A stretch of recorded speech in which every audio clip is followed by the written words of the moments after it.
السلام علیکم friends, welcome to ہناست novels. امید کرتی ہوں آپ سب خیریت سے ہوں گے۔ فرینڈز، جس نے میرے چینل کو ابھی تک سبسکرائب نہیں کیا پلیز اسے جلدی سے سبسکرائب کر لیجئے اور بیل آئیکن کو کلک کرنا بالکل بھی مت بھولیے گا تاکہ آپ کو آنے والی ہر نئی قسط کی نوٹیفیکیشن موصول ہو سکے۔ فرینڈز، میرا موبائل خراب ہو گیا تھا جس کی وجہ سے قسط اتنی تاخیر کا شکار ہوئی۔ انشاءاللہ پوری کوشش کروں گی پراپر ڈیلی ایپیسوڈ اپلوڈ کیا کروں۔ تو آئیے بنا وقت ضائع کیے چلتے ہیں آج کے قسط کی جانب۔ ناول عشق میں گھائل، قسط نمبر 6۔ سر، انفارمیشن کے مطابق کل وہ لوگ لڑکیوں کو لے کر اسلام آباد کے لیے روانہ ہو رہے ہیں اور آگے لڑکیوں کو دبئی اسمگل کرنے کا ارادہ ہے۔ علی نے اسے انفارمیشن دی۔ عرش میر اپنی ہی سوچوں میں گم تھا۔ سر، علی نے اب کی اسے ہلایا۔ ہاں، کیا ہوا؟ آپ ٹھیک تو ہیں؟ ہاں، میں ٹھیک ہوں۔ ہمیں بھی اسلام آباد کے لیے نکلنا ہوگا اور اس کے خفیہ اڈے پر چھاپہ مار کر لڑکیوں کو آزاد کروانا ہے اور ظالم کو تو اس کی سزا ضرور ملے گی۔ اب کی بار عرش غصے سے گویا ہوا۔ انشاءاللہ سر، علی نے کہا۔ انشاءاللہ، عرش نے بھی کہا اور واپس گاڑی میں آ گیا اور گاڑی سڑکوں پر دوڑانے لگا۔ کم ان، پھاڑ کھانے والی آواز اس کی سماعت سے ٹکرائی۔ Good morning ma'am. اندر داخل ہوتے ہی اس نے دھیرے سے کہا۔ سامنے بیٹھی نشا درانی نے اس کی آواز پر سر اٹھا کر کچھ ایسی نظروں سے اسے دیکھا جیسے اس کی موجودگی کی وجہ تلاش کر رہی ہو۔ کہیے میں آپ کی کیا مدد کر سکتی ہوں؟ لہجہ بالکل زہریلا تھا۔ فردان نے جانچتی ہوئی نظروں سے اس مغرور لڑکی کو دیکھا جو اپنی سیٹ سے پشت ٹکائے سرد نظروں سے اسے ہی دیکھ رہی تھی۔ اس نے تھوک نگل کر اپنی خشک حلق کو ترک کیا اور اپنی یہاں آمد کے بارے میں آگاہ کرنے کا فیصلہ کیا۔ میم، وہ آج ٹیکسی کی اسٹرائک تھی، مجھے نہیں پتا ورنہ میں پہلے ہی آفس کے لیے نکل جاتا۔ حالانکہ میں وقت سے پہلے ہی نکلا تھا لیکن شاید آج میری قسمت میں لیٹ آنا ہی لکھا تھا۔ ہمیشہ کی طرح اس کی زبان اس لڑکی کے آگے بھی فراٹے سے چل پڑی تھی جس کے سامنے اچھے سے اچھوں کی زبان سوکھ جاتی تھی۔ قسمت انسان کے ہاتھوں میں ہوتی ہے، وہ جب چاہے اسے بدل سکتا ہے اگر اس میں عزم ہو تو۔ مجھے تو تم سے یہی امید تھی لیکن مجھے یہ نہیں پتا تھا کہ تم میری امیدوں پر اتنا جلدی کھرا اترو گے۔ گڈ ورک مسٹر فردان مصطفیٰ۔ لہجہ تمسخر اڑاتا اور سرد تھا۔ ویسے تم اندر داخل کیسے ہو گئے؟ لیٹ آنے والوں کو میرے آفس میں داخل ہونے کی اجازت نہیں۔ اس سے پہلے کہ وہ کوئی جواب دیتا، نشا درانی کا سفید مرمری نازک سا تراشیدہ ناخنوں جس پر ڈیپ ریڈ نیل پینٹ لگا تھا، وہ ہاتھ تیزی سے انٹرکام کی طرف بڑھا تھا۔ سب کچھ اتنی تیزی سے ہو رہا تھا کہ اس کا دماغ سمجھنے میں ناکام ہو گیا تھا۔ یہ لڑکا اندر کیسے آیا؟ تم میرے کیبن میں آؤ ابھی اور اسی وقت۔ غصے سے فون پٹکتی وہ اب بھی اس کی طرف متوجہ ہوئی تھی۔ مسٹر فردان مصطفیٰ، کیا آپ بتانا پسند کریں گے کہ کس کی مدد سے آپ اندر داخل ہوئے ہیں؟ مجھے جہاں تک علم ہے آفس کے کسی فرد نے آپ کی مدد ضرور کی ہوگی، ورنہ میرے آفس کا سیکیورٹی اہلکار اتنا ناکارہ تو نہیں کہ میرے بنائے گئے سسٹم اور رولز کے خلاف کام کرے۔ اس سے پہلے کہ وہ کچھ کہتا آفس کا دروازہ کھول کر کوئی اندر داخل ہوا تھا۔ جی میم، آپ نے بلایا تھا؟ سیکیورٹی گارڈ مؤدب سے سر جھکا کر اس سے کچھ فاصلے پر آ کر کھڑا ہو گیا۔ یہ لڑکا کس کے ساتھ آیا تھا؟ اس کے پوچھنے پر سیکیورٹی گارڈ نے اس کی طرف دیکھا جو اپنی جگہ سر اٹھائے تن کر کھڑا تھا۔ یہ ایک انسلٹ تھی، اسے سب کچھ برداشت تھا لیکن کسی غیر کے سامنے اپنی انسلٹ برداشت نہیں تھی۔ وہ مانتا تھا کہ غلطی اس کی تھی لیکن اس معمولی سی غلطی کی اتنی بڑی سزا نہیں بنتی تھی۔ یہ لڑکی جو خدا بنی بیٹھی تھی اسے صفائی دینے کا ایک موقع بھی نہیں دے رہی تھی۔ شرمندگی اور غصے سے اس کے چہرے کی رنگت لال انگارہ ہونے لگی تھی جسے وہ سر جھکائے سامنے بیٹھی لڑکی سے چھپانے کی کوشش کر رہا تھا اور خود پر ضبط کے کڑے پہرے لگانے کی تگ و دو میں مصروف تھا۔ جی میم، یہ اینی میڈم کے ساتھ آئے ہیں۔ سیکیورٹی گارڈ کے ایمانداری سے جواب دینے پر نشا درانی نے اسے جانے کا اشارہ کیا تو وہ سلام کرتا واپس چلا گیا۔ کمال ہے مسٹر فردان مصطفیٰ، مجھے نہیں معلوم تھا کیا آپ نے آفس لڑکیوں سے دوستی کرنے کے لیے جوائن کیا ہے؟ کیا آپ مجھے بتانا پسند کریں گے کہ مس اینی سے آپ کیسے ملے؟ لہجہ چپتا ہوا اور کٹیلا تھا، جیسے اسے اس کا اینی کے ساتھ آنا برداشت نہیں ہوا تھا۔ وہ مجھے راستے میں ملی تھیں۔ میں نے انہیں آج سے پہلے کبھی نہیں ملا اور نہ ہی میں یہ جانتا تھا کہ وہ اسی آفس میں کام کرتی ہیں۔ وہ جب بولا تو اس کی آواز میں سنجیدگی اور متانت چھلک رہی تھی، مگر نظریں جھکی ہوئی تھیں۔ اتنی بدتمیزی سے پیش آنے کے باوجود بھی وہ اس کی عزت کر رہا تھا، اس کی جانب نہیں دیکھ رہا تھا۔ میری طرف دیکھ کر بات کریں مسٹر فردان مصطفیٰ۔ اس کے حکم پر اس نے سر تو اٹھا لیا تھا، لیکن نظریں اب بھی جھکی ہوئی تھیں۔ نشا درانی ایک بار تو سوچ میں پڑ گئی تھی اس کی اس نظریں جھکا کر عزت سے پیش آنے پر، پھر اپنے خیال کو جھٹک کر اس کی جانب متوجہ ہوئی۔ یہ پہلی اور آخری مرتبہ میں آپ کی غلطی کو معاف کر رہی ہوں مسٹر فردان مصطفیٰ، آئندہ خیال رکھیے گا، ورنہ آپ کی یہ غلطی اس آفس سے آپ کو باہر کا راستہ دکھا سکتی ہے۔ وہ نرم تو نہیں ہوئی تھی، لیکن لہجے کی سختی کم ہو گئی تھی۔ Thank you ma'am. نشا کی نظریں اپنے سامنے کھڑے لڑکے پر جمی ہوئی تھیں، جو نظریں جھکائے ہوئے تھا، لیکن ضبط سے سرخ ہوتی ناک اور چہرے پر پھیلے غصے کے آثار چھپانے میں ناکام ثابت ہو رہا تھا۔ اب آپ جائیں، ضرورت پڑنے پر میں آپ کو خود ہی کال کروں گی۔ اس کی طرف اجازت ملتے ہی وہ تیزی سے مڑا تھا۔ اور ایک بات مسٹر فردان مصطفیٰ، یہ میرا آفس ہے نشا درانی کا، یہاں آنے سے پہلے اپنا غصہ اپنے گھر چھوڑ کر آئیے گا۔ مجھ سے یہ ایٹیٹیوڈ ہرگز برداشت نہیں ہوتا۔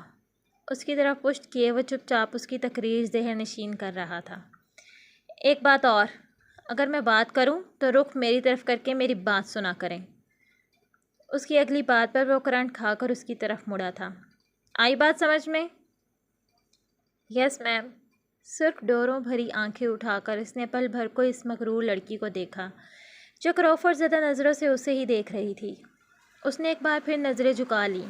نہ جانے کیوں نشا کو لمحہ بھر کے لیے اس شخص کی گرے شفاف آنکھوں سے خوف آیا تھا۔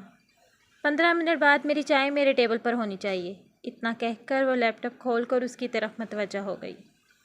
ایک گہری اچڑتی ہوئی نظر اسے دیکھ کر وہ تیزی سے باہر نکلا اور لمبی لمبی سانسیں لے کر خود کو نارمل کرنے لگا۔ دونوں ہاتھوں کی مٹھیوں سے اپنے سیاہ بالوں کو جکڑ لیا۔ وہ اپنی جگہ پر سر جھکا کر کچھ دیر یوں ہی کھڑا رہا۔ شکر تھا کہ کوئی اس کی طرف متوجہ نہیں تھا۔ اچانک کسی کے گلا کھنکارنے پر اس نے چونک کر سر اٹھایا۔ سامنے اس کی محسن کھڑی تھی، چہرے پر نرم سی مسکراہٹ لیے اسے دیکھ رہی تھی۔ کیسا رہا اندر کا حال؟ آپ کا کیا خیال ہے؟ اس کے لہجے میں افسردگی تھی جو مقابل سے چھپی نہ رہ سکی۔ کوئی بات نہیں، دھیرے دھیرے تمہیں بھی عادت ہو جائے گی۔ اس کا مطلب ہے یہ بھی ٹریلر تھا؟ اس کی بات پہ وہ دھیرے سے ہنس دیا۔ ہاں، ظاہر سی بات ہے، پوری فلم ایک ہی ٹریلر میں تو دکھائی دینے سے رہی۔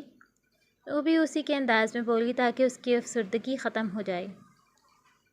خیر، میرا نام تو تم پہلے ہی جان چکے ہو، گارڈز نے بھی میرا راز فاش کر دیا ہوگا، میری وجہ سے آپ بھی مشکل میں پڑ جائیں گی۔ اسے سچ مچ افسوس ہوا تھا اس بات کا۔ ہاں ہاں ہاں، نشا درانی چیز ہی ایسی ہے کہ اچھے سے اچھا بندہ بھی مشکل میں پڑ جاتا ہے۔ تم فکر مت کرو، میں سب سنبھال لوں گی۔ اور یہ رہا تمہارا چھوٹا سا اوپن کیبن، بالکل تمہاری طرح۔ اینی نے ایک ٹیبل کی طرف اشارہ کیا جو باقی امپلائیز کے کیبن سے بالکل علیحدہ اور منفرد تھا۔ میرا کیبن باقیوں سے الگ کیوں ہے؟ تم نشا درانی کے اسسٹنٹ ہو یار، کوئی عام ہستی نہیں ہو۔ وہ ایسے بولی جیسے یہ بہت خاص بات تھی۔ اور اس میں خاص کیا ہے؟ خاص بات یہ ہے کہ آج سے پہلے نشا درانی نے کبھی اسسٹنٹ کے جیسی بلا نہیں رکھی۔ وہ اپنے کام خود کیا کرتی ہے۔ یہ واقعی حیران کن بات تھی۔ اور آپ نشا درانی دی گریٹ کی کیا ہیں؟ وہ اس کے انداز پر ہنسنے لگی تھی۔ میں نشا درانی کی ڈیٹا مینیجر ہوں۔ کمپنی کے ساتھ ساتھ نشا کے بھی سارے راز میری مٹھیوں میں ہیں۔ مانی خیزی سے کہتے اس کے بائیں آنکھ کا گوشہ ہلکے سے دبایا۔ اوہ، مطلب خطرناک لڑکی ہیں آپ تو، وہ ڈرنے والے انداز میں بولا۔ اتنی بھی خطرناک نہیں ہوں، یہی تو میرا کام ہے، ہر بات کی خبر رکھنا، اور میں اپنے کام اور اپنے کو لے کر کافی مخلص اور ایماندار ہوں۔ اس کے لہجے کے ساتھ ساتھ اس کی آنکھوں سے بھی ایمانداری چھلک رہی تھی۔ تو پھر صبح سسٹم کے خلاف جا کر میری مدد کیوں کی؟ اس نے بھویں اچکائی تھیں۔ وہ آفس نہیں تھا، اس کے پاس ہر بات کا جواب تھا۔ اور میرے بارے میں کیسے پتہ چلا تھا آپ کو؟ وہ اپنے سارے وہم ایک ساتھ ہی ختم کر دینا چاہتا تھا۔ سارے سوال پہلی ہی ملاقات میں کرنے ہیں کیا؟ تمہاری باس کی چائے کا ٹائم ہو رہا ہے، جاؤ پہلے اس سے نپٹو۔ اس کے یاد دلانے پر فردان نے ہڑبڑا کر کلائی میں بندھی گھڑی کو دیکھا، جہاں 10 بجنے میں 5 منٹ باقی تھے۔ ایک نظر مسکراتی ہوئی اینی کی طرف دیکھا، جو مزے سے اسے گھبرائے ہوئے کو دیکھ رہی تھی۔ وہ تیزی سے آگے بڑھا۔ کیفیٹیریا 9 فلور پر بھی ہے۔ اینی نے اسے پیچھے سے ہانک لگانا ضروری سمجھا۔ فردان مصطفیٰ سر ہلاتا بنا اس کی طرف دیکھے لفٹ کی طرف بھاگا تھا۔ اینی نے پیچھے مڑ کر احسن درانی کے کیبن کی طرف دیکھا، جس کا دروازہ ابھی بھی بند تھا۔ وہ مسکراتی ہوئی اوپر جانے والی سیڑھیوں کی طرف بڑھ گئی اور جاتے ہوئے اس کے ہونٹ ہل رہے تھے۔ میں نے اپنا کام کر دیا سر۔ محبت انسان کو کہیں کا نہیں چھوڑتی، ان چکروں میں مت پھنسو۔ یہ انسان کو آکٹوپس کی طرح خود میں جکڑ لیتی ہے، اور جب تک انسان کا سب نچوڑ نہیں لیتی اسے چھوڑتی نہیں۔ چودھری محتشم کی آنکھیں سرخ ہو رہی تھیں، مگر نیند کا نام و نشان دور دور تک نہیں تھا۔ عرش میر سارے دن کا تھکا ہوا تھا، لیکن وہ اس کی کال بھی کاٹ نہیں سکتا تھا۔ وہ اسے بہت عرصے سے جانتا تھا۔ وہ کافی الٹی کھوپڑی کا انسان تھا۔ اگر وہ کسی بات پر اٹک جاتا تو اس کی سوئی اس بات سے آگے نہیں بڑھتی تھی۔ اس وقت اسے خود کا ہم خیال ہونے کے لیے کسی اور کا ساتھ درکار ہوتا تھا، اور اس وقت عرش میر کی شامت آئی تھی۔ اسے بہت نیند آئی تھی، مگر وہ بہت توجہ سے چودھری محتشم کو سن رہا تھا۔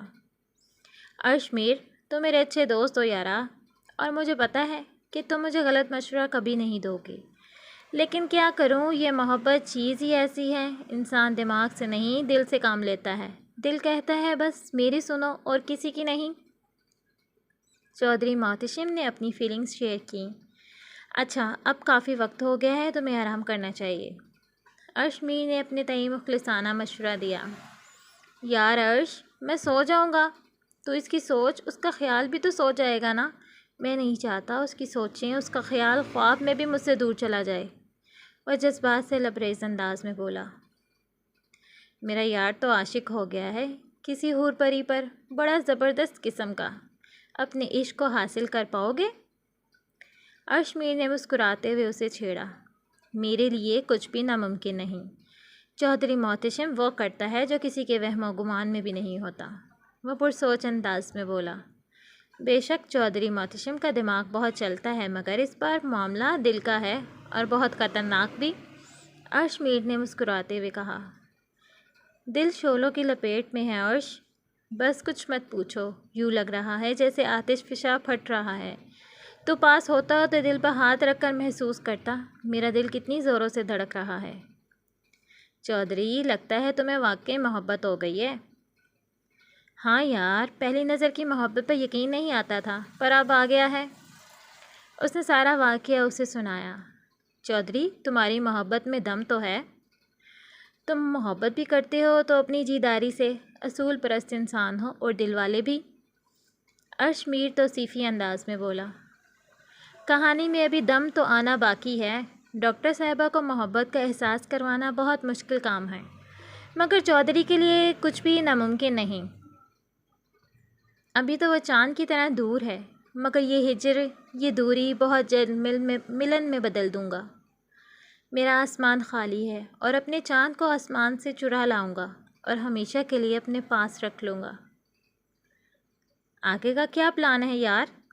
عرش نے سوالیہ انداز میں پوچھا۔ چودھری محتشم وہ ہے جو وقت دیکھ کر پلان بناتا ہے، اور وقت کے مطابق اس میں ایسی تبدیلی کرتا ہے کہ کوئی اندازہ بھی نہیں لگا پاتا کہ اگلے پل وہ کیا کر جائے۔ وہ گمبھیر آواز میں بولا۔ جانتا ہوں چودھری، تم بیسٹ ہو، اور تم سے بہتر کوئی اور کر ہی نہیں سکتا۔ چودھری محتشم کو لمبے کھیل کھیلنا پسند نہیں۔ جو کرتا ہے ڈنکے کی چوٹ پہ کرتا ہے، اور جلد از جلد سب اپنی مٹھی میں بھر لیتا ہے۔ پتہ ہے مجھے، تم جو بھی کرو گے صحیح کرو گے، تمہارے منصوبے تمہاری طرح لاجواب ہوتے ہیں۔ میں اسے اپنی گرفت میں چاہتا ہوں، اور بہت جلد وہ میری ہوگی، صرف میری۔ اس کے انداز سے واضح جنونیت چھلک رہی تھی۔ پر یار چودھری، ڈاکٹر دلاویز جیسا تو نے اس کا حال بتایا ہے، مجھے نہیں لگتا وہ تیری سنے گی۔ وہ کوئی گاؤں کی سیدھی سادی گوری نہیں جو اتنی آسانی سے تیری گرفت میں آئے۔ بڑھا لے دوری، چاہے جتنا بڑھا سکتی ہے مجھ سے۔ میری محبت زہر کی طرح جتنا بڑھے گی اتنی زیادہ زہریلی ہو جائے گی۔ وہ مبہم سا مسکرایا۔ چودھری از دا بیسٹ، تو بس جیلس ہو، تجھے ابھی تک کوئی ملی نہیں نا؟ وہ شرارتی انداز میں بولا تو دوسری جانب کال پر موجود عرش میر کا قہقہہ گونجا تھا۔ عبیرہ کو بھی تمام لڑکیوں کے اندر شامل کر دیا گیا تھا جنہیں دوسرے ملک بھیجنا تھا، لیکن یل کے بندوں نے اسے بتایا تھا کہ عبیرہ کا وجدان سے کوئی تعلق ہے جس کے سبب عبیرہ کو ٹارچر کیا جاتا ہے، اس کی سخت نگرانی کی جاتی ہے۔ یہی وجہ تھی کہ عبیرہ کو پہلے ان تمام لڑکیوں سے الگ ایک کمرے میں رکھا گیا تھا۔ عبیرہ کو جس جگہ رکھا گیا تھا وہاں اب 60 کے قریب لڑکیاں ہو چکی تھیں، جن میں سے زیادہ تر وہ لڑکیاں تھیں جن کو محبت کے نام پر پھنسا کر گھر سے بھاگنے پر راضی کیا جاتا ہے، جبکہ کچھ ایسی امیر زادیاں بھی تھیں جن کے ماں باپ کو ان کی کوئی خاص پرواہ نہیں تھی، جبکہ ایک دو ایسی بھی تھیں جو یتیمی اور غربت کی وجہ سے مجبوراً گھر سے نکلی تھیں۔ جیسے جیسے وقت آگے بڑھ رہا تھا ویسے ویسے یل کی دل کی دھڑکن بھی بڑھتی جا رہی تھی۔ اگر وہ اپنے دل کو ایک طرف کر کے بھی سامنے دیکھتا تو عبیرہ کا حسن اسے سب لڑکیوں میں نمایاں ہو رہا تھا۔ اس کے چہرے کی معصومیت اور خوبصورتی کسی کو بھی اپنی جانب متوجہ کر سکتی تھی۔ یہی بات اسے ڈرا رہی تھی۔ وہ سب لڑکیوں کے ساتھ اسے بھی اسمگل کر رہا تھا، مگر دل اسے ایسا کرنے سے باز رکھ رہا تھا۔ ایسا پہلی بار ہوا تھا۔ دل دماغ پر حاوی ہونے کی کوشش کر رہا تھا، مگر وہ دل کی انسنی کر رہا تھا۔ پتہ نہیں وہ اس کوشش میں کامیاب ہو پاتا بھی ہے یا نہیں۔ پاشا کے لبوں پر پراسرار سی مسکان کے لیے سکرین کو دیکھتا تو کبھی یل کے چہرے کے تاثرات کو دیکھتا۔ وہ جانتا تھا محبت کتنی ظالم شے ہے۔ وہ افسوس اس کا دوست بھی اس بیماری میں مبتلا ہو چکا تھا۔ شام کے سائے گہرے ہوئے تو یل کی پریشانی میں بھی اضافہ ہوا۔ اس نے کیمرہ ایسی جگہ نصب کیا تھا جہاں سے سامنے اندر آنے کا راستہ صاف دکھائی دے رہا تھا۔ کچھ ہی دیر میں دروازہ کھلا اور 3-4 اسلحہ بردار اندر داخل ہوئے۔ اس کے پیچھے ہی ایک شخص اندر آیا جس کے چہرے پہ پھیلی خباثت اس بات کی نشاندہی کر رہی تھی کہ وہی ان کا ٹارگٹ ہے۔ 45 سال کے قریب وہ شخص عام سی شکل و صورت کا مالک تھا۔ مناسب رنگ، نین نقش اور درمیانے سے قد کا آدمی چلتا ہوا ان سب لڑکیوں کی طرف بڑھا، اور وہ باری باری سب لڑکیوں کو پوسٹ مارٹم کرتی نگاہوں سے گھور رہا تھا۔ کچھ لڑکیاں تو ایسی تھیں جن کا فائدہ اس کے آدمی پہلے ہی اٹھا چکے تھے، ان کی حالت خراب تھی۔ اس آدمی کے اٹھتے ایک ایک قدم کے ساتھ یل کی رگوں میں دوڑتے خون کی روانی بڑھتی جا رہی تھی، جبکہ اس کی نگاہیں ان دونوں کو مٹھیاں بھینچنے پر مجبور کر رہی تھیں۔ اچانک وہ شخص عبیرہ کے قریب آ کر رکا۔ اس کے چہرے پر اچانک چمک آئی۔ جس بات کا یل کو ڈر تھا وہی ہوا۔ ہم کس چیز کا انتظار کر رہے ہیں پاشا؟ اس نے ساری لڑکیوں کو اسمگل کرنے کا سودا کیا ہے، تو پھر یہ سب کیا ہے؟ اس کا صبر جواب دے گیا تو اچانک اپنی جگہ سے اٹھتے بیتابی سے پاشا کو کہا، میں جانتا ہوں آپ پریشان ہو، یہ بھی جانتا ہوں کہ جب ہماری محبت ہماری نظروں کے سامنے کسی خطرے میں ہو، کسی تکلیف میں ہو تو دل پر کیا گزرتی ہے، مگر جس شعبے سے ہم تعلق رکھتے ہیں وہاں کام کے دوران دل کو مارنا پڑتا ہے۔ پاشا کے چہرے پر سکون ہی سکون تھا، جیسے جانتا ہو کہ کیا ہونے والا ہے۔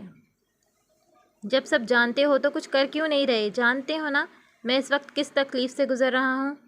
اگر تم اس شخص سے بات نہیں کرو گے تو مجبوراً مجھے خود بات کرنا ہوگی اپنے انداز میں۔ یل اس وقت جس کیفیت میں تھا وہ پاشا کو جھٹلا نہیں سکا، آسانی سے اعتراف کر گیا۔ اسے کہو اس لڑکی کو چھوڑ کر باقی سب کو لے جائے۔ یل نے بھاری گرج دار آواز میں آخر کار اپنا فیصلہ سنا دیا۔ یل، تم اپنے ہی بنائے گئے اصولوں کی خلاف ورزی کرو گے تو باقی سب؟ پاشا نے چونک کر اسے دیکھا اور حیران کن نظروں سے اسے دیکھتے ہوئے کہا، میں جانتا ہوں، مگر خود کو موت کے منہ میں جاتے دیکھنا آسان ہے، مگر اس کو کسی اور کی تحویل میں دیکھنا مشکل ہے۔ یہ سب مجھ سے برداشت نہیں ہو رہا۔ یل نے ہاتھ کا پنچ بنا کر زور سے دیوار پر دے مارا۔ اس نے دیکھا سامنے اسکرین پر اس شخص کے اشارہ کرنے پر عبیرہ کو 2 آدمی اٹھا رہے تھے۔ ہیلو، السلام علیکم سر۔ سر، آج شام ہم ریڈ کرنا چاہتے ہیں، آپ کی اجازت درکار تھی۔ عرش میر نے چیف کو کال کی۔ ان کا مثبت رد عمل پر علی نے ایک اور نمبر ملایا۔ ہیلو ایس پی، آج شام کو آپ اپنی فورس کے ساتھ اس ایڈریس پر ریڈ کے لیے جانا ہے۔ باقی کی تفصیل آپ کو بھیج دی گئی ہے، میل میں مل جائے گی۔ منہ پر کپڑا رکھ کر سرد اور سنجیدہ سی آواز میں انتہائی مختصر پیغام چھوڑتے وہ باہر کی طرف بڑھا۔ تیاری کر لو علی، آج ہم ایک سانپ یل نامی انڈر ورلڈ ڈان کا سر کچلنے والے ہیں، مگر یاد رہے ہمیں اسے زندہ پکڑنا ہے، اور جانے سے پہلے اپنے اندر کے ڈر کو یہیں چھوڑ کر جانا، کیونکہ وہاں ہمیں کسی بھی قسم کے حالات کا سامنا کرنا پڑے گا، یہ کوئی نہیں جانتا۔ اس کے قریب آتے عرش نے اس کے کندھے پہ ہاتھ رکھا۔ کبھی کبھی وہ شخص علی کو پتھر کی طرح لگتا تھا، جس پر کسی چیز کا کوئی اثر نہیں ہوتا تھا۔ تو ڈیئر ریڈرز، کیسی لگی آپ کو آج کی کیس؟ کمنٹ سیکشن میں اپنی رائے سے ضرور نوازیے گا۔ آپ کی رائے کی منتظر آپ کے اتنا سی رائٹر حنا اسد۔ انشاءاللہ جلدی ملتے ہیں نیکسٹ کس کے ساتھ۔ تب تک اپنا بہت سا خیال رکھیے گا، دعاؤں میں یاد رکھیے گا۔ اللہ حافظ۔